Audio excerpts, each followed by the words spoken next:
guys, it's Lynn again with Littlefoot Nursery. I am here with baby Isla. She is the prototype Emerie Mei sculpt by Andrea Arcello. She's a portrait baby after my daughter Audrey as a baby. And yeah, I wanted to go ahead and change her. I haven't changed her in a really long time. And she's just been kind of tucked away. So, and I wanted to answer, and I wanted to actually put her in this really cute romper from Tea Collection. I think this will look adorable on her.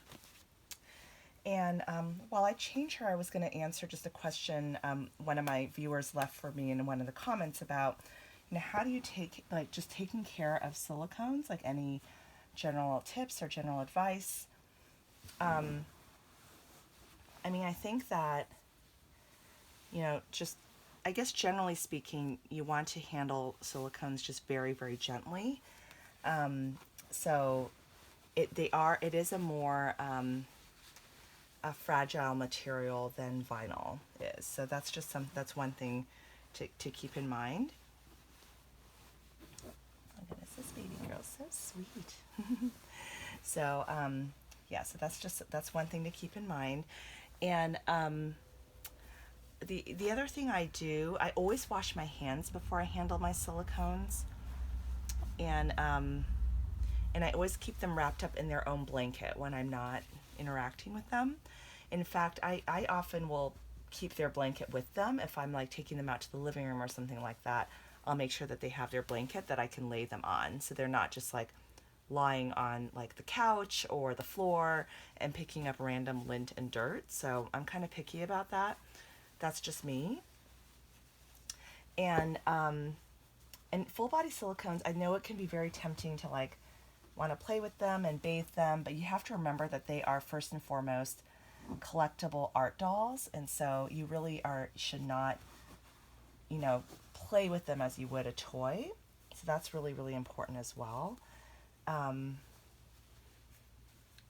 see, hold on one second, I'm just going to kind of see if there's a better way that this goes on. I think it's okay.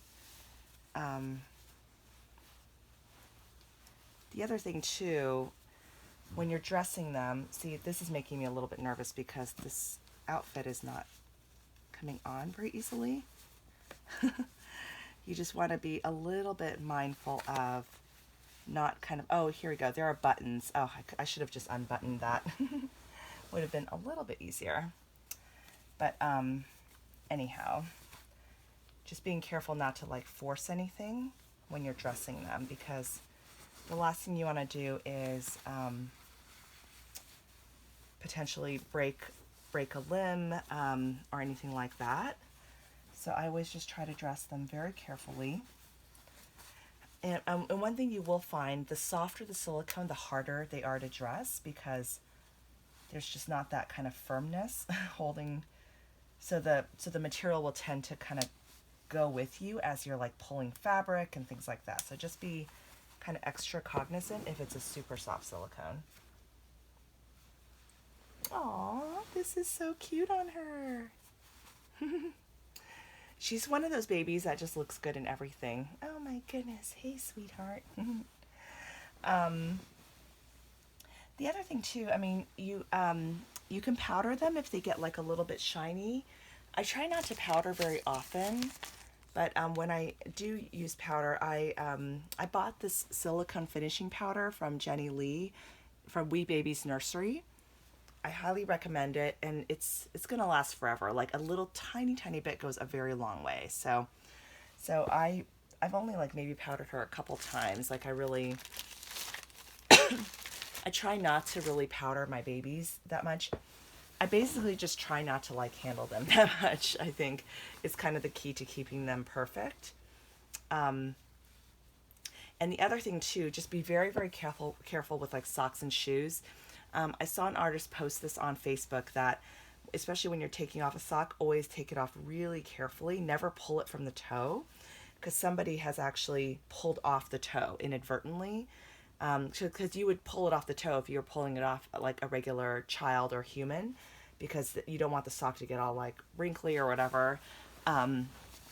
But for a baby, for a silicone baby, you do not want to do that because you could risk actually pulling the toe right off. So just be really, really careful. Yeah, besides that, I mean, that's pretty much it. I mean, you can comb the hair very gently, but I would just be careful again because silicone hair cannot be sealed from the inside.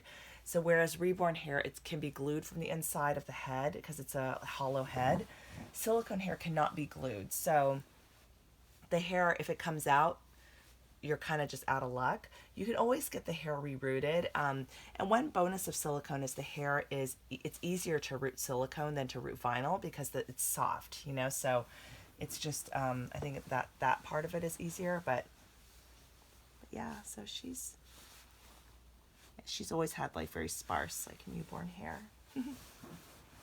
Aww. Hi, Isla. Yeah, she's like a sweet girl. Oh my goodness. Oh my goodness, you are just the cutest. I just have to pick her up again. Aww. She's really, really sweet. So yeah, so that's about it in terms of silicone care.